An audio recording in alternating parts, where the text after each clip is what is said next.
Ndugamano iria ikoretwo ihandite gatagati ga kamiti ya ithurano na mihaka IEBC na Kiama kia ODM igie muigana wa mbeca iria cibatie ni kuhuthika gutabania kuura ya mawoni no irathie na mbere na kuyumiria ona makiria.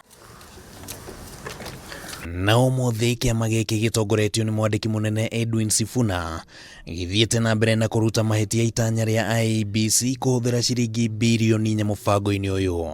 The Commission, as we have illustrated, has been caught with its hands in the cookie jar, and yet they are trying to convince us that the hand was trying to clean inside the jar. It is laughable that through some warped logic, Mr. Chebukati had the nerve to tie the Right Honorable Raila Odinga to the cost of the 2010 referendum, suggesting quite interestingly that just because the Right Honorable Raila Odinga was on the yes side of the 2010 referendum, he somehow bears a level of responsibility for the cost of that referendum at that time. Muthenya wa ira IEBC ni irarekereirie ndumiriri ya kuonania ati ciringi mbirioni 2 citingihuthika mubango-ini wa kuura ya mawoni, na Kiama kia ODM riu gikiuga ati kwae gukorwo kuri na njama ya kuiya mbeca cia muingi. They seek not to serve but to rob the public, televise their incompetence and impose themselves on a public that couldn't be more nauseated.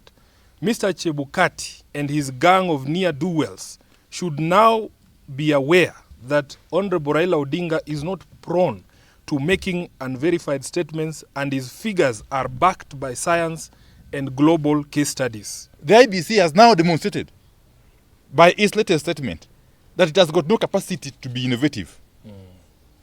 The mere fact that you wasted taxpayers' money in the past does not give you the leeway, the mandate, to continue wasting taxpayers' money.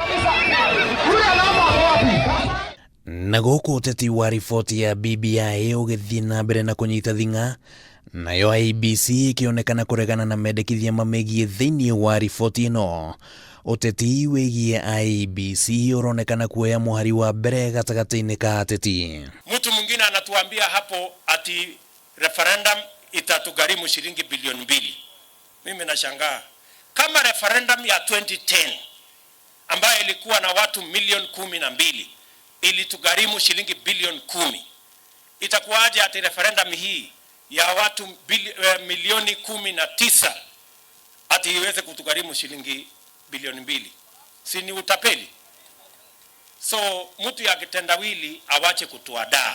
Mbeca icio cigutumirwo, the amount is not something we need to be fighting about. Nondu haria tugakinya gutuika ni tukuruta mbeca icio, wira mbeca IEBC aturehera mbeca ithuĩ ta mbunge tukarwa tuoneka ni mbeca cikuigana na nithu tukahitukia.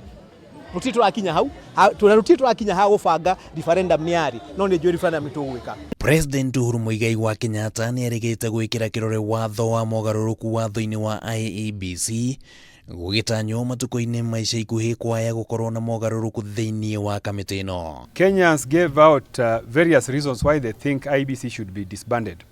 One of them was incompetence of the officials.